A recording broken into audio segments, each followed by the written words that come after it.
Welcome to LOA Today. Walt and life coach Tom Wells here. Today is Friday, December 29th, 2017. Just 2 more days left in the year 2017. We're almost on 2018, Tom. It's hard to believe. It is hard to believe. Time just keeps flying. It does. It's just crazy. But we're here for another daily dose of happy here on LOA Today. It's currently 8 a.m. Eastern Time, and this is our first of the 2 shows for the day, of course. Tom, how's it going? I mean, we haven't talked since earlier in the week, but have you had any wins lately? Has it been a good week for you? Yeah, it has been a good week. I got a new client. Congratulations. That was a nice thing to have happen. Yeah, fantastic. It's always good when I get somebody new.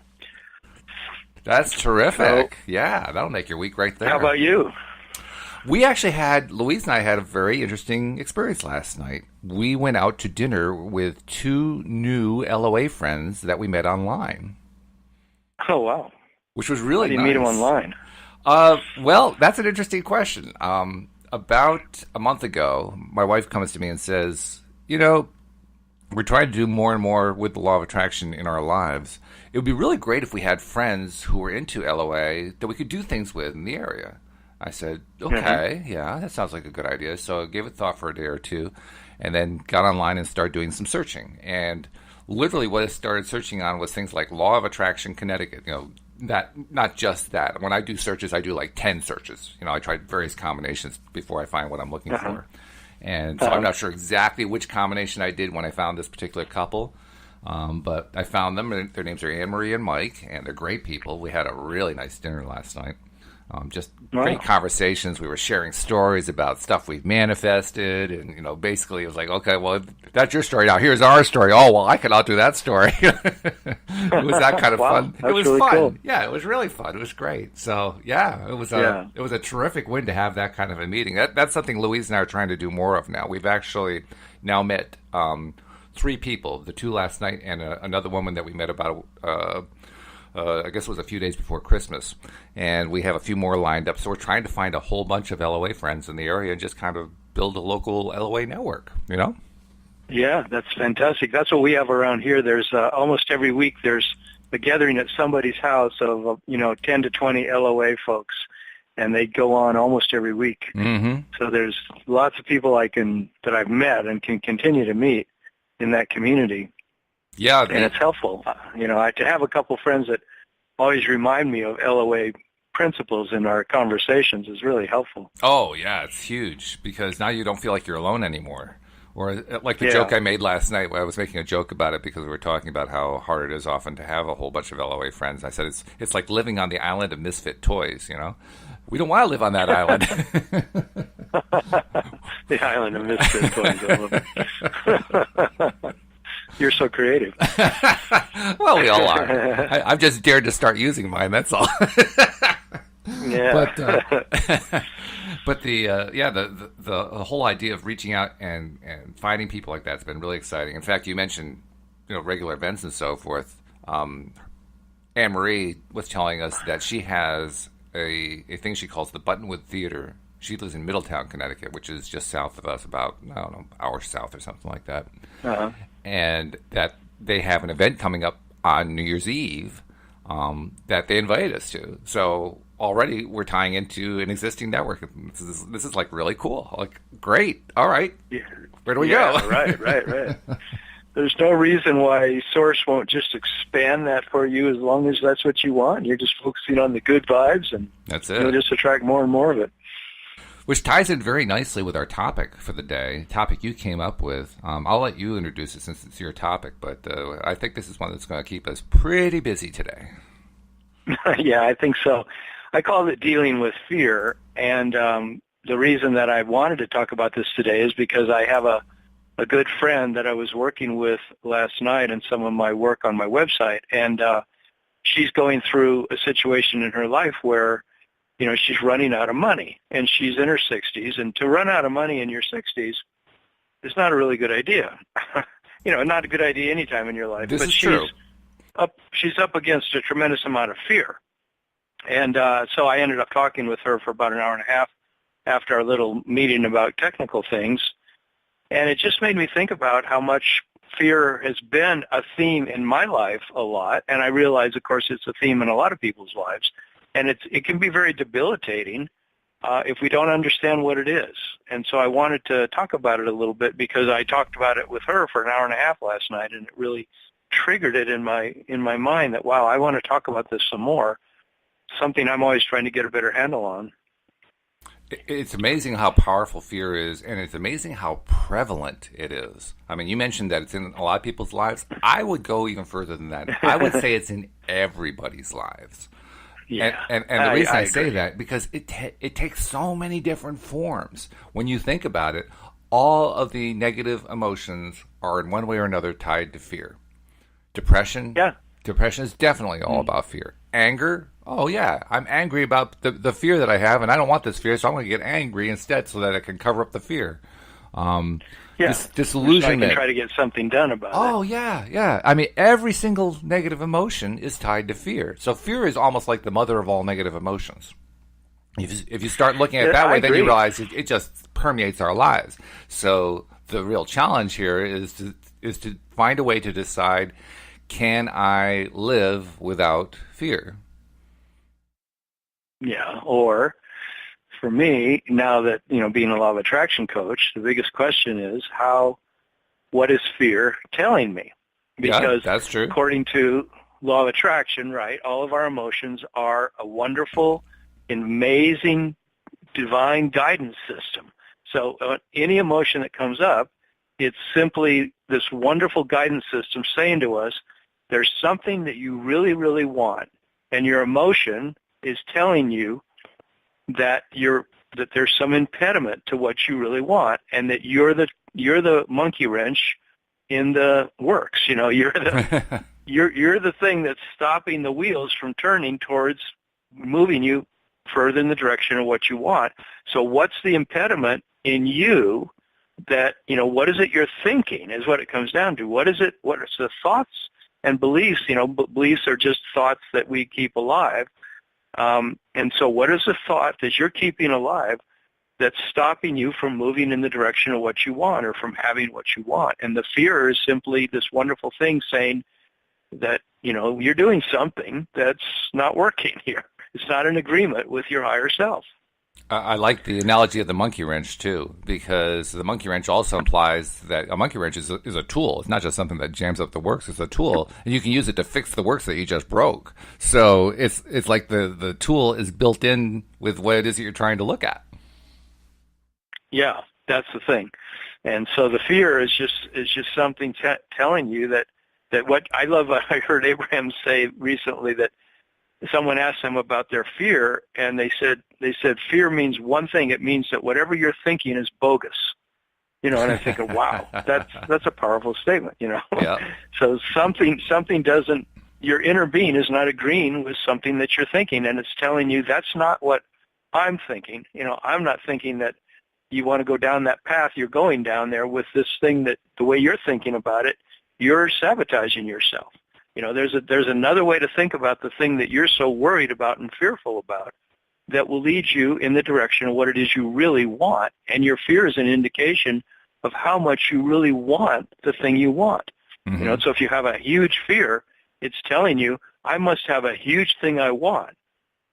And so the thing is, we've got to stop and go, whoa, with all this fear, what is it that I want? How can I look at this and understand? So the suggestion is to slow way down when you're in fear and start asking yourself those questions. What is it that I really want so badly, and what is it that I'm thinking that's stopping me from going in the direction of what I want?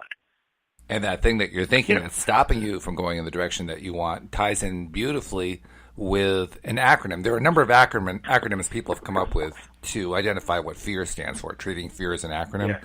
The one I love, I learned this one many years ago. The one I love is fear stands for false evidence appearing real.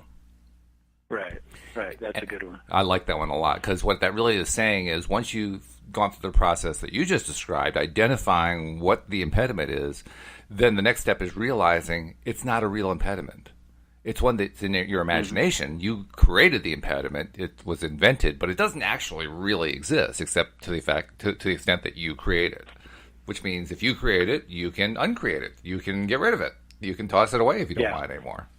Mm-hmm. Yeah. But like, with this woman, if you're feeling that you're on the verge of being homeless, if you feel you're on the verge of losing the only place you have to live, and you're projecting those thoughts into how bad that is and how you're going to end up living in your car and the temperatures will be 10 degrees outside, things like that, it's like, well, what do you do with those kind of thoughts? And well, the thing is you got to, even in the midst of the greatest fears, the only way out of it, in a sense, or through it, is to think about something better. Mm-hmm. Like what in the face of that situation is a thought that can give you some relief and head in that direction, or what some action or what some words you can say to yourself to move in a direction that feels even a little bit better. And ironically or beautifully, that's the only antidote. Like by talking with this woman last night for an hour and a half, she began to see that she had to begin to think of her life in spite of all this challenge, like how to think of it in some way that she could find something positive, something to focus on that felt better. Mm-hmm. Or what action could she turn to that would give her some relief, that would feel a little bit better. And I think most of us have been in that place. Excuse me, that place that she's been in, particularly very lately. I know I've been in it in my life, not quite to the point of fearing that I was going to be in a car, although there were times when I was there too.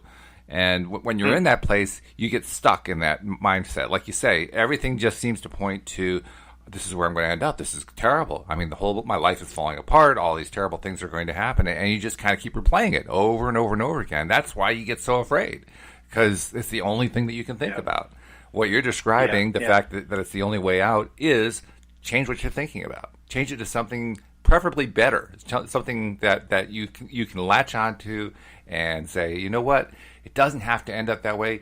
I could actually make a little progress here, or even take it away from the context of what's happening economically and just shift it over to something that's non-economic, that's positive, that's going on right now. Because a lot of things are going on right now that are positive, but when we are just focused on that one thing, we don't see them. We don't see them. We don't notice them. It's the act of re-noticing them that brings you back. Yeah, I agree. And sometimes the things that are positive, they just don't seem like they have the power to convince you if you're so strongly locked into the fear thought, the thought that's saying, I'm going to end up living in my car, or I'm so afraid that this is going to be a really painful situation to go through, and I don't want to go through it. And just to get stuck there. And you're right. I mean, we've got to go general, and somehow, like Abraham says, just keep making lists of positive aspects. Just keep making lists of positive aspects, because those things are actually really powerful, and we got to understand that focusing on them, like they say, if you have 9 things that are going wrong and one thing that's going right in your life, if you focus on the 9 things that are going wrong, your life will definitely keep spiraling downward. But if you focus on the one thing that's going right, that one thing can pull up all the other 9. And vice versa, if we're terrified about one thing and we can find 9 things that are going well in our life, then those 9 things can definitely pull up that one thing that we're terrified about. Mm-hmm. Instead of continually focusing, like we talked about that before, if you get a cancer diagnosis or some kind of thing where the doctor tells you got 6 months to live, it's pretty hard to not focus on the fact that I'm going to die. I got 6 months to live. This big authority figure just told me so. Mm-hmm. Of course, the first thing is go get another opinion and another opinion and another opinion. But the other thing is, wait a minute, if you start focusing on that, you are going to spiral downward. You got to start focusing on what is going right. What is going right. And ironically, when like you said, we tend to, when we're in that negative spot, we tend to focus on it so strongly that when we're faced with the idea of focusing on positives, they don't seem like they're going to be powerful enough.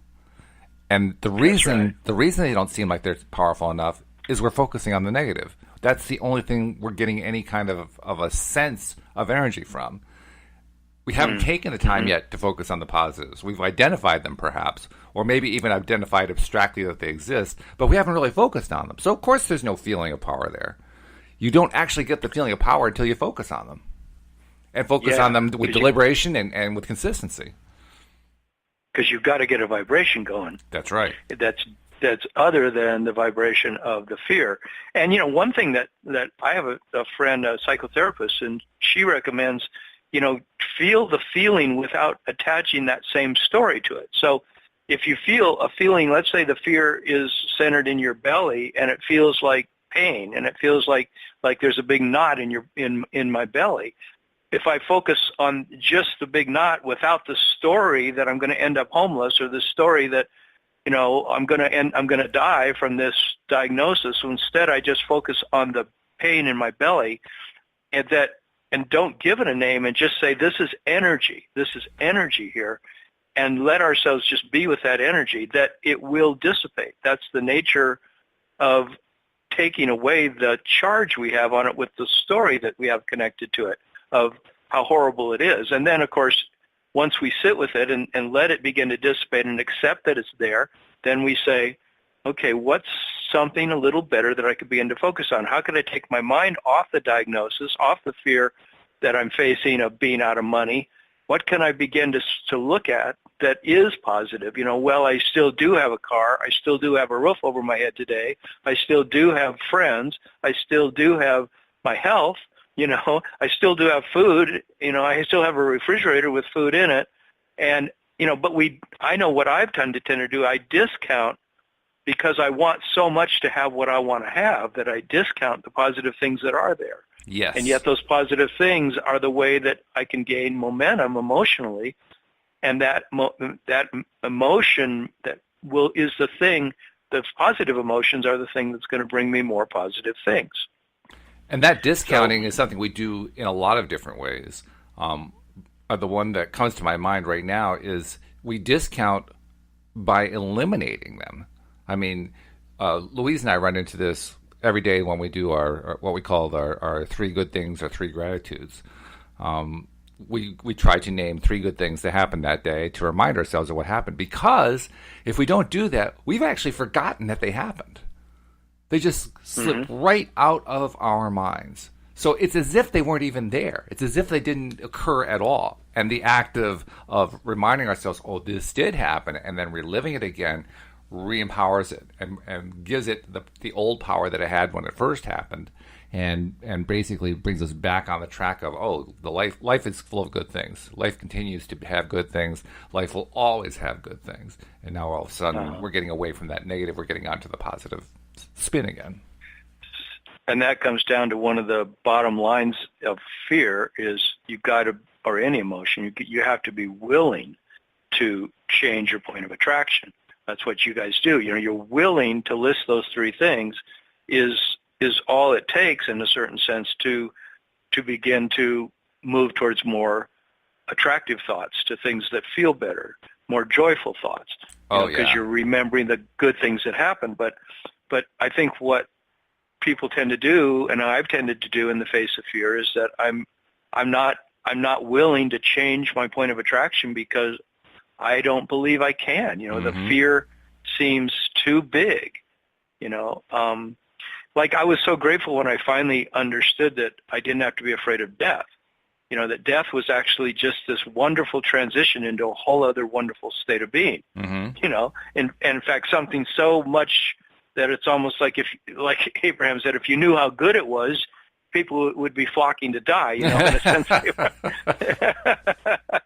Because it's so good, you know. And now I'm not saying that to encourage somebody to go out and die, but it's like once I realized that half of my life, you know, was spent in fear of something going wrong, you know, like you're afraid of getting a blowout when you're going 80 miles an hour on the freeway, and you're afraid of this thing happening and that thing happening, the fear of the dark, you know, and these monsters coming and eating you alive when you're walking through the dark forest, you know. It's like all those things are simply, they're just all illusions that because there isn't really this horrendous pit that we're going to end up in unless we create it. You Right. know, it's like we're the only ones that create these monsters, you know. Oh, we do. And that's hard to believe. It is at first. I mean, it's not hard to believe after you've climbed out of the pit once or twice, but at first it's really hard to believe. And like you say, I mean, when you're there, it doesn't seem like you can move.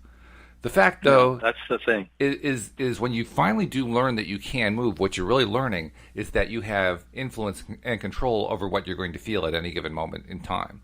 I mean, for me, that was a huge revelation the first time that I discovered that, because I really thought my feelings were entirely and completely controlled and driven by the winds of fate, by, you know, whatever happened in my life, that was going to cause me to have certain feelings, and there was nothing I could do about it.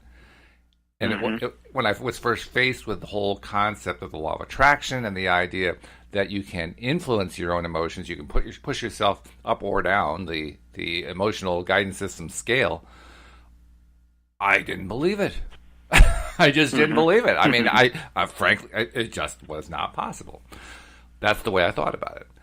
But I tried anyway. Yeah. I did some of the exercises, kind of flailing around, not really doing them well, but I tried a few and tried a few more. And then over time, I'd give up and I'd try some more and give up and try some more. And then eventually, just from enough trials, I found one day that I was able to move them. And the way I found it was, it seems so mundane to describe it, and I'll tell you what it was. But it was really quite the mind-opening experience. Right? It doesn't sound like it, but it was. Mm-hmm. Uh-huh. I like to take daily walks. I think I've told you about that.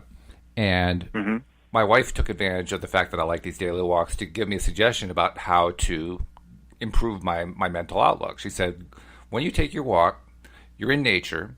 Go out, and as you're doing the walk, take time, slow down, and just take time to appreciate things that you see in nature. So if you see flowers by the side of the path, go look at the flower. Go look at it up close. Look at the stamen pistils inside, and all the colors and the shapes and all that kind of thing. Look at the variegation of the coloring. Look at the contrast between the color and the green stalk and the brown earth. Study all that stuff.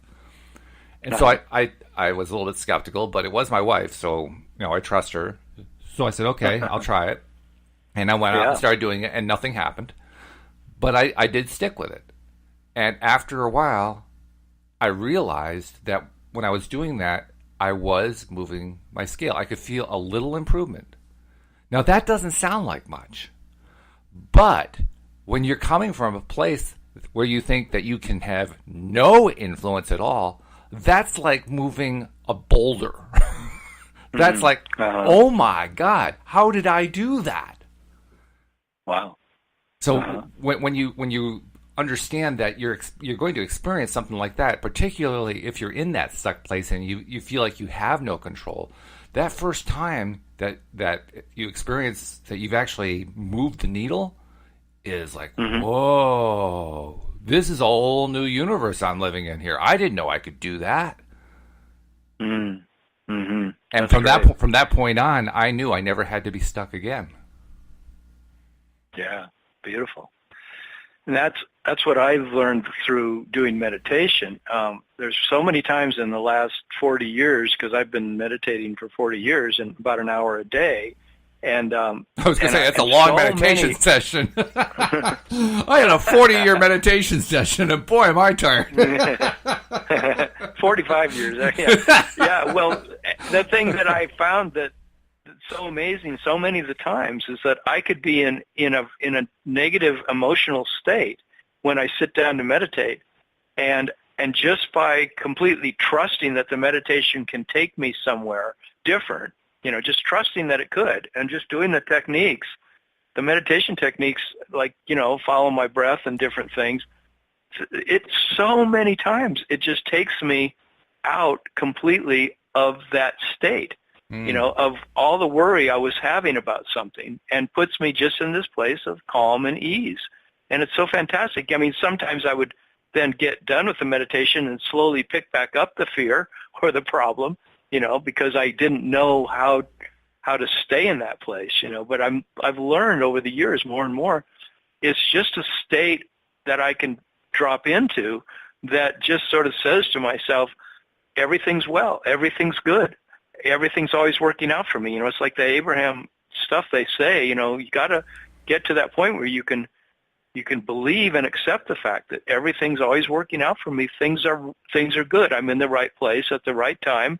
Somehow I'm doing the right thing in the right place at the right time. You can't always see how, but if I'm an infinite being, then I'm actually somehow I'm designing my life the way it's unfolding. I'm putting these impediments on my path. I'm putting these obstacles on my path. And I must be doing this for some kind of a reason that makes some kind of sense on some level. So I'm going to relax about it for one thing. And then I'm going to go to a place where I just chill out and put my focus on like my breath. I mean, when I was in the Amazon rainforest, I was doing this plant medicine with the Ashwar Indians in 2009, and I got so freaked out on my plant medicine trip, my plant medicine experience that lasted, for over 24 hours. Oh, wow. I thought I was going to die. I literally thought this could be it, because I was in so much pain. And what I realized eventually, I woke my wife up. She had also done the medicine, but then she had just gone to sleep, and she was doing fine. And I was like struggling like crazy with my mind for hours and hours and hours. And I was in terror, and I was facing, just so many thoughts that were just debilitating to me. And I was seeing, wow, I carry a lot of debilitating thoughts inside myself, a lot of thoughts of that sabotage my life, Mm-hmm. And the ayahuasca medicine was making me see it really clearly. This plant medicine that they take in the Amazon was making me see how I sabotage myself, and yet I felt trapped. I felt trapped in those thoughts. And eventually I woke her up, and I said, I need help. And she said, she got mad at one point, and she said, look, I've given birth to all three of my children at home with child labor that you wouldn't have a slightest idea what pain is. You say you're in pain. She said, follow your breath. Just get in touch with your breath and give it over completely, to your higher power. Just trust your breath. It'll take you through this whole thing. And once I heard that from a woman who had gone through childbirth with three of her own kids at home and had been in labor with some of them for over 24 hours, I said, okay, I can do this too. I can breathe through this. And that's what ended up taking me through it, mm-hmm. was my breath. Yeah. I just trusted completely, and I just followed the breath up and back down. And ironically, that's what you do in most meditation techniques. You follow your breath up and down. And so there's a way to lock into such help. There's so much help right there, that no matter what the fear is, if I was dying and I was in a painful death situation, hopefully that's what I would do at that time. I would find my breath and I would follow it out, because they say your breath is the first thing that comes in. It's the last thing that goes out. Follow your breath, but trust that it's all okay. It's okay. Things are going to be okay. Like having this talk with this lady last night, it was like this woman, I was saying, it's going to be okay. And she was saying, I know, it is going to be okay, and she started to feel hopeful. She said, thank you so much for this conversation, because Mm-hmm. she said, I'm starting to feel some hope. Yeah. And so that's where it's got to get to. The conversation that we had with our new friends last night, included in that conversation was a comment that Louise made. I don't remember the context, but it doesn't matter because it fits in perfectly with what we're talking about here, which is Mm-hmm. that breathing is the almost diametric opposite of stress. You cannot, your body is physically unable to be stressed and to focus on stress when you're doing regular deep breathing. When you're not doing deep breathing, your body goes into stress mode. And you think about it in terms of the fight or flight mode kind of thing, you stop breathing. And then you go into this instant takeoff thing, I got to do something quick. But you're doing it in a shallow or no breathing state. You're taking in so little oxygen. Literally, the process of taking in oxygen is what de-stresses physically, from a physiological perspective. That's what removes the stress. So, of course, you got to focus on that. Yeah, it makes total sense, not just from a mystical sense, but from a pure physiological sense. Wow, that's great. Yeah. You know that Abraham was saying recently, talking to somebody about doing workouts at the gym, and they were just talking about how it de-stresses. The person was saying about how it de-stresses them to go do the workout. Right. And Abraham said, it isn't so much the fact that you're using your muscles that is de-stressing you. It's the fact that you're getting more oxygen. Right. Because they said that the thing the body wants more than anything is breath. It wants breath. And we don't, in our modern society, we've learned to breathe really shallowly, like you say, and we have so much stress and fear that becomes a way of life. We live in this where we don't take in enough oxygen, and of course then we create these cities that are full of pollution, and it makes it harder. Like I grew up in L.A., where I learned that, just walking home from school, which was about a mile and a half, I would have to lay on the couch for an hour after walking home from school because I used to say it feels like a giant is sitting on my chest. Ugh, yeah. And because the pain that would come from the massive amount of pollution that was in LA, I mean, we couldn't see 50 yards to the end of our street a lot of times. It would just, we knew there was a big street down there and it was 50 yards away, but you couldn't see it. Right. Because, or about 100 yards away. But you couldn't see the cars. You could hear them because the pollution was so thick, like I'm sure it is in Beijing and some of these cities in China and India now, where they're not controlling all this coal emissions and all these CO2 emissions. And, I learned to breathe really shallowly. And I actually got where I thought I'm really good at breathing carefully when I'm walking next to a road where there's all these cars spewing exhaust. But yet what that does is it eventually produces dis-ease in my body. Yeah, so you thought it was a skill. Yeah, and it wasn't really a skill at all. Pardon? I said you thought of it as a skill, and it really wasn't a skill at all. No, it was a coping survival mechanism. Right.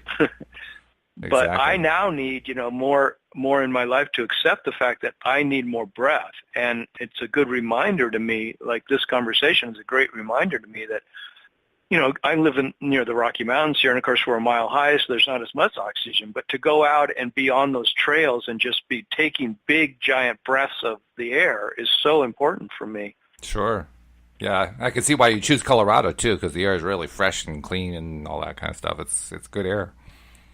Yeah, well, it's why they put the institutes here for lung diseases came to Colorado, I think, in the 1800s or early 1900s. Oh, and then they found out eventually that this is not the best place because of the lack of oxygen. Yeah, right. In the atmosphere. Like my son, who has asthma, he was so glad when he finally moved to one of the islands he moved to Puerto Rico, and he said, now that I'm at sea level, my asthma is hardly an issue at all, but in Colorado, it's always an issue because of the cold and the lack of oxygen in the air. Yeah, so you're working a little bit more to get that oxygen. That's true. There's another definition of fear that Gay Hendricks gave me. Gay Hendricks is a psychologist who teaches about conscious loving, conscious living, a type of coaching I got trained in. Gay and Katie Hendricks, and he said, fear, in his opinion, is the emotion of excitement without the breathing, without the breath. So he said, nice. he said it's like fear means that there's another part of you that's really excited about something, there's something that you really want, like we were talking about earlier, and then but you're in fear because you're not breathing into the thing that you really do want in your life. Right. You're breathing into the thing you're afraid is going to stop you from getting it, and so it's shutting down your breath. That's really good. You're looking at this obstacle. Yeah, I like that. The idea that fear is getting excited but without breathing, which means that you can turn it around by staying excited and breathing. Mm-hmm. You don't have to give up on the exciting part; just give up on the part about not breathing. I've tried that, and it does make a huge difference. Just to start doing deep breaths when I'm afraid, or at any time. Like I talked about that in a previous podcast. Just how it can be in a conversation with somebody, and things aren't going the way I want the conversation to go, or I'm feeling uncomfortable in the conversation. And sometimes, if I just go to my breath and I follow it, Gay Hendricks even teaches this thing called the loop of breathing, where you take one breath when you're in a conversation, say with your spouse, you take a breath and notice what's going on in your body. And then the next breath, you loop around and notice what's going on with her. And then in the next breath, you take a deep breath in to what you're experiencing, and then you take a big breath and you notice her again. You notice her body, you notice her breathing, you notice what she's saying. You cycle. Mm-hmm. You cycle between your own focus on yourself and your own breathing and your focus on her and her breathing. Right. So breathing becomes like a timing mechanism. It's a way of focusing on a number of different things. You're kind of involved in the totality of it rather than just in one part of it. Mm-hmm.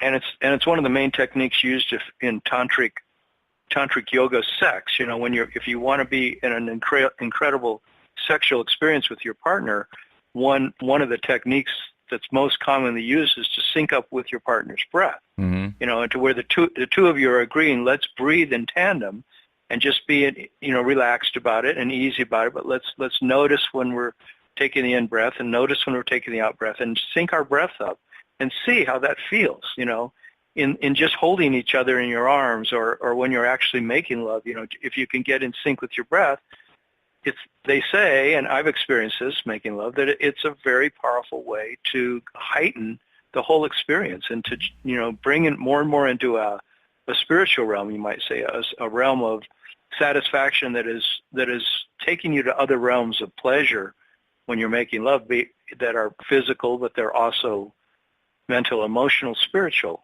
realms of feeling better and better, just feeling really good. So I think what we're ultimately saying here is that breathing is not only an essential part of staying alive, it's an essential part of getting the most out of every experience in our lives. So if we're experiencing things, if we're going through life and we're breathing shallowly, or we're stopping and starting breathing and so forth, we're basically setting ourselves up for that life of fear that we're all trying to run away from or whatever. Whereas if we go through the exact same life, the exact same circumstances, but we do it with a conscious breathing mechanism, if you will, a pattern that we're focused regularly throughout the day on. Keep the breathing going. Keep it going. I think a lot of us actually just learn to do it subconsciously without realizing it, particularly if we've been exploring like law of attraction and positivity for quite some time. I think it just becomes part of what we do without realizing it. But the more that we do that consciously, regardless of where we are on the emotional scale, we're bound to improve the life experience. Even if it's a situation where we're, afraid of going into living in a car, or afraid of a cancer diagnosis or anything like that, the fact that we change the breathing changes the experience and starts opening up options. That's the part that I like about it. The options start to appear that didn't appear before. Exactly. It's like they were not there one moment and there the next. No, they were actually there all along, but we didn't notice them. And without noticing them, you can't do anything about them. Uh-huh. So the main impulses from source, what I want to follow throughout my day as much as I possibly can and learn to follow, is impulses coming from my higher being, from my inner being, from my infinite self. That is where guidance comes from. And when I breathe and relax, like I said in a previous podcast, I stop during the day often, and I just stop everything I'm doing. I sit in a chair and I follow my breath, sometimes for as long as 10 or 15 minutes, sometimes just for a few minutes. But that takes me back to this place where then impulses can come. I can start noticing, like you were just saying, maybe there's other ways to be thinking about something I'm stressing about or something I'm concerned about, or just to slow down my pace in my day so that I get back into the rhythm of, to me, the breath is the rhythm that, I call it the pace that life is really moving at. Like life is actually moving at the pace of my breath. There doesn't have to be aging. There doesn't have to be dis-ease. There doesn't have to be all these other things we're freaked out about if we accept the fact that the bottom line is I'm breathing, and that's the most important thing. Without breath, I wouldn't be here. I wouldn't be playing this whole game. So let me go back to the thing that was the first thing that came into my body when I was a little baby that made me be able to be here. I'm going to go back and follow that and be in touch with it now and let it calm me let it bring me back to this place where then these impulses from my higher self can come alive in my life. And amazingly, once we do that, all of a sudden, everything changes. The same situation exists. The situation hasn't actually changed, but what we see about it changes completely. That's remarkable. It is. It's really an amazing thing. And I love how you just said that even if you're facing becoming homeless or you're facing a terrible medical diagnosis that you call terrible, it's like at that time, even when you're sitting in that doctor's office or you're realizing that you do have to move out of your apartment and you don't know where you're going next, you still have your breath, and you can find a lifeline at that time to your salvation, like I did when I was in the rainforest with the Ashwar Indians. My only salvation at 4 a.m. from feeling that I was going to die of dehydration and this horrible pain in my stomach was I found my breath, and I followed my breath. And that brought me to the morning, and the sun came up, and my recovery continued on that track of following my breath. And it's also, I accepted the fact that it was okay that if I died, eventually I had to accept that. I had to accept that it was okay if I died. That I had been in that situation before in my life. I used to live in the woods in Northern California for like about a 3-month period, and these animals would come right up to my head at night, and I would hear this incredible growling, in their throats, and I didn't know what they were. I found out later they were raccoons. But they scared the hell out of me. Yeah. But I was laying in my sleeping bag, and I just accepted that if I die, I die.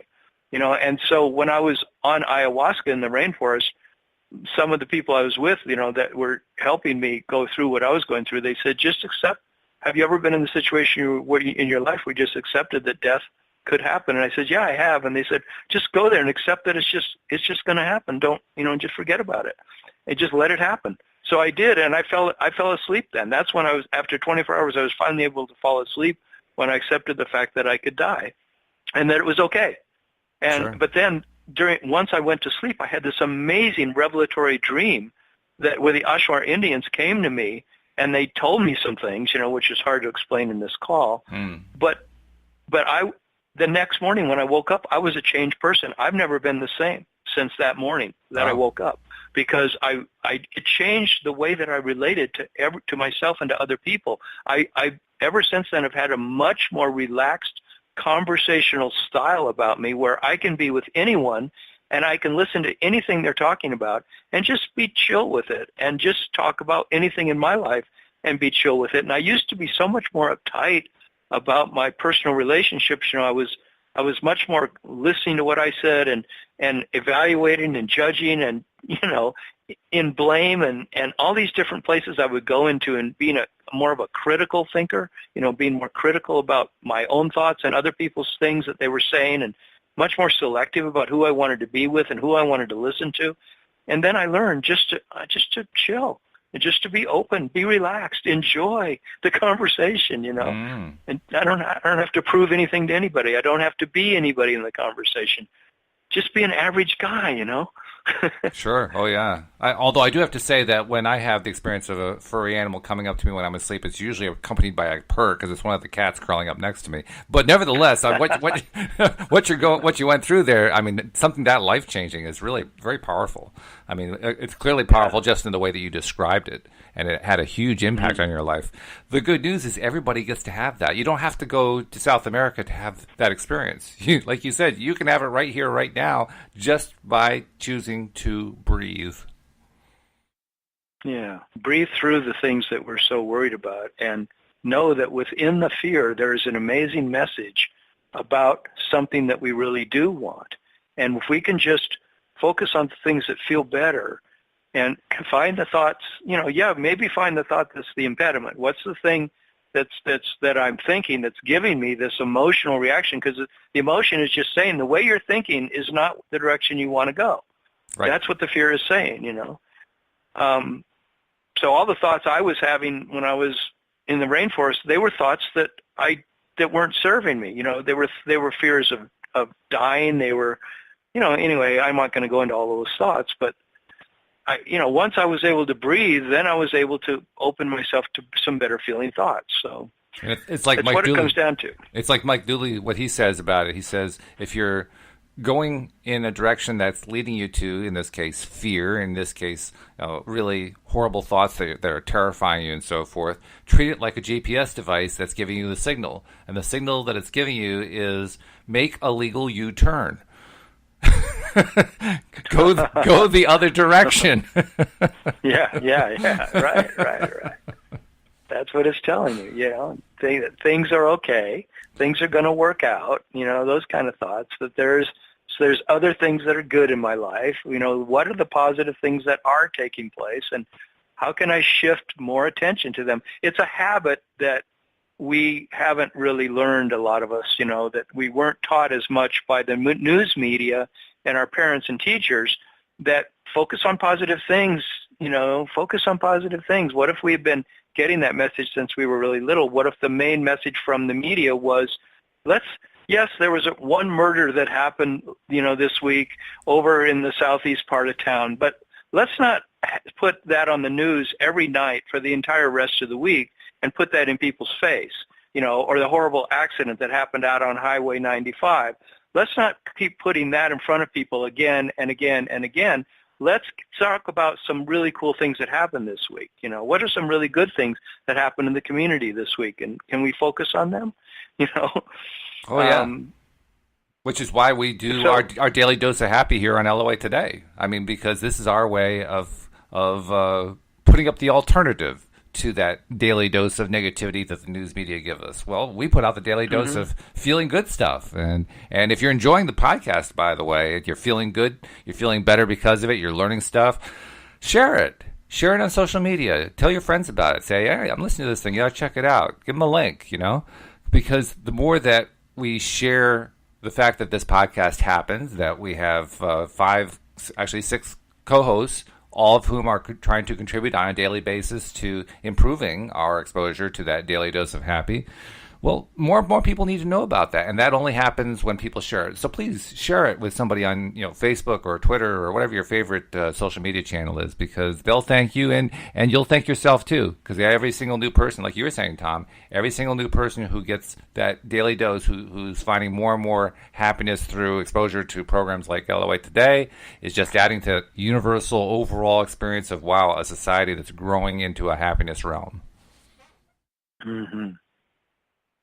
So we've got about 13 minutes left in the program. One thing that we really haven't touched on too much, we've talked about people who have dread diseases or chilling prospects in terms of where they're going to live, literally, but we haven't really talked about the more day-to-day stuff. The day-to-day stuff that are like the average little fears that we deal with in the day, because those are the ones that are the most common ones. I mean, literally, they can happen dozens of times a day. And that's true. It should be obvious what the solution is, but let's just address that for a moment. How do you deal with all these endless little negative things that happen or seem to happen throughout a day? How do you deal with it? Well, I'm learning to listen to what I'm telling myself. So I was buying tires this week, and so part of me, one of the guys I talked to at a tire place said, I said, what kind of deals are you offering on winter snow tires? And he said, deals? He says, there's no deals this time of the year. He says, if you would have bought them in August or September, we had deals. He says, but now, what we've got, that we don't have that many tires left, so we've got this one set you can get for $750, And I said, yep. Okay, well, let me get back to you. So, one of the fears that came up as an average daily fear is, Jesus, what if I can't find tires for any more than $650 or $750? I don't want to spend that kind of money. The season, we're already in the middle of the season. Of course, I was waiting because we only had snow a couple times in Colorado, and practically no snow at all. And I had this newer car that didn't have snow tires, so I hadn't bought tires yet. So all of a sudden, my fear was saying, oh my God, what if I have to spend $300 more than I wanted to spend? I don't want to do that. Sure. And so I listen to that stuff in my head, and then I say, okay, so if that's making me feel stressed and fearful, what's another way to think about it? And so the way that I started to think about it, what a friend said to me, she says, have your have your spiritual guides that you trust, the ones that you pray to or you talk to, and I have that in my life. So I said, have them find you a deal. Mm-hmm. And so I said, okay, yeah, there's got to be deals out there. I'm sure they're out there somewhere. So I'm just gonna intend that I'm gonna get a deal. So I walked into the discount tire store and I intended to get a deal, right? And I told them, they told me, well, we've got these tires here for $650, and I said, don't you have anything else, And I showed something on their website, and they said, no, those are all gone by this time of the year. And I said, so you don't have anything else? I can't get tires for less than that. And he says, I'll tell you what, I've got these Michelin tires, these Ice X tires. I'll give you those for $150 off.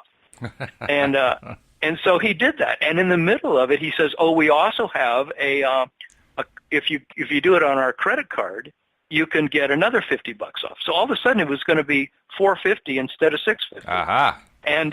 And so I said, okay, I'll do the credit card too. So he tried to get me the credit card, and it wasn't going through, not because of my credit, but because of some problem on their end. And so he says, well, the problem's on our end. I'll just give you the $50. You don't even have to use the credit card. So I didn't even have to get the credit card. And I walked out of there for $450 going, okay, I did it. Yeah, you got exactly what you wanted. Pardon? You got exactly what you wanted.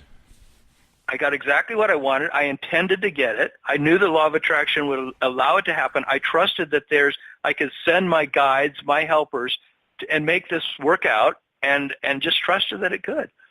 And so that's how I deal with everyday fears. I try to look at the thought that's coming up in me and go, is that something that I want to give energy to? What's an alternative thought that feels better?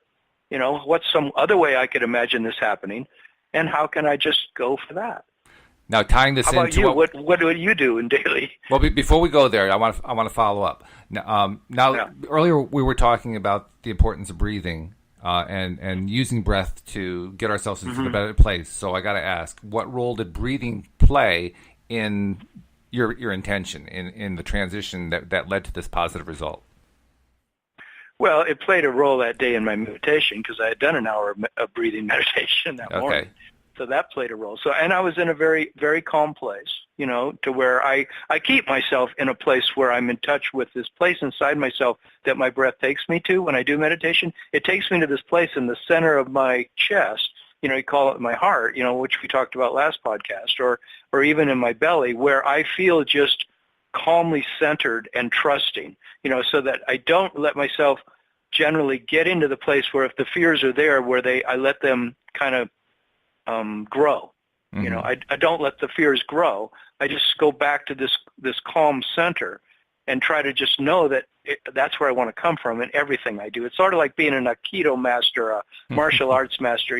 They always have to be centered in their chi. They have to keep themselves centered. And that's how when they do an action with their limbs, with their arms, and they strike out or they move, they're throwing their opponent off because they're so centered that their opponent, is distracted by that, and they make a move with their limbs that then throws them off. The other person throws themselves off balance, and then the Aikido master can then parry in such a way that can win the fight. Yeah, that's the interesting thing, by the way, about Aikido masters. The fights last about 2 seconds and they're done. They don't last very long. It's like, boom, all of a sudden they're on the ground like, what happened? Are you a sack of potatoes or something? I mean, yeah, they're real quick, which is good. I mean, we don't want a lot of fights. The thought that goes through my mind as I was asking that question, though, and I guess I can kind of lead into what you were asking me.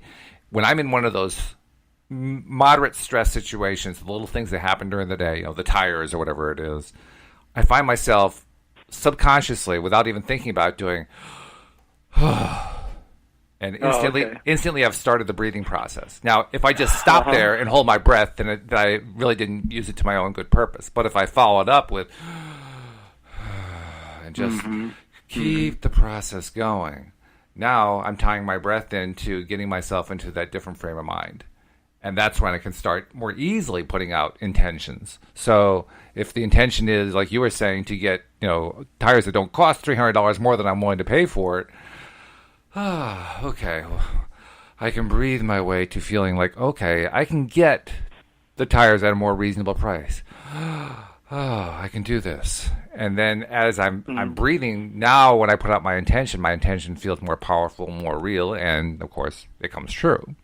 So the breathing plays a big role even in the littlest events, and it's not just tied to your daily meditation routine, which is good. I mean, I think it's great that you're doing it, but it ties in directly to what you're doing right now. You can actually use the breathing in the situation immediately to turn the situation around. So, like, what's an example from my life you were asking me? Okay, yesterday I was working on a website for a client of mine that's a Catholic church in Milford, Connecticut, and we have a WordPress site that we set up for them, and they need a change to the template because they were merging two churches into one parish, so we had to make reflections of that in the template, and. So they also wanted me to turn the homepage into one of these things. It's called a parallax thing, and you don't have to know what the term is, but you've probably seen it where you have a page, and as you scroll the page, the background photo seems to move at a slower pace, but it's moving. It's kind of like this whole shifting thing. That's what they wanted for the page. Well, I'd actually never created one before, but I knew how to do it. So I put the thing together. It looked great on a desktop. Then we went to look at it on a smartphone, and it looked terrible. And I said, well, this is weird because the software that I use, I have a particular software that automatically converts it so that the small version, the small screen version works just as nicely as the large screen version, just does it automatically. So I was used to it just kind of automatically turning it into something that looked good. And this was unusual, right? So, okay, what's going on here? Well, I did some research and found out that particular effect does a very poor job translating to a smartphone. Smartphones just don't reproduce it well. And so I said, I wasn't used to that, right? This is a problem, right? And already, this is not a client that can afford to pay a lot of money. So I've already pretty much used up the budget. Now anything that I'm putting in is my own time, right? So I want to keep this as minimal as I can. Now that could be a bit of a panic situation, like, oh God, I don't want to have to keep doing this freebie work. I'm so sick of it. I could go that way, or I could just go, all right, there's a solution here. If I just relax. And I relaxed. And actually, you know what I did? I put it away for a bit. And then I came back to it when I was feeling a little bit better after some breathing and just doing other kinds of relaxation things. And when I came back, I thought, okay, well, I could try this. I did a little search on it, found, I could do that. And in the course of finding my search, I found that there was a WordPress plugin already made that would do it for me. I plugged it in and it worked. Wow. So what I thought was going to be this major thing got fixed in 10 seconds, but only after I got myself into a better frame of mind. And that's where the breathing comes in. Yeah. So it really does work. I also did a thing with the tires that I do throughout my day to get into a better frame of mind, in which I told myself, hey, no matter what these tires cost, I can afford it. And I said that from a place of knowing that my budget isn't unlimited by any means, but the fact that I only wanted to give myself messages of abundance.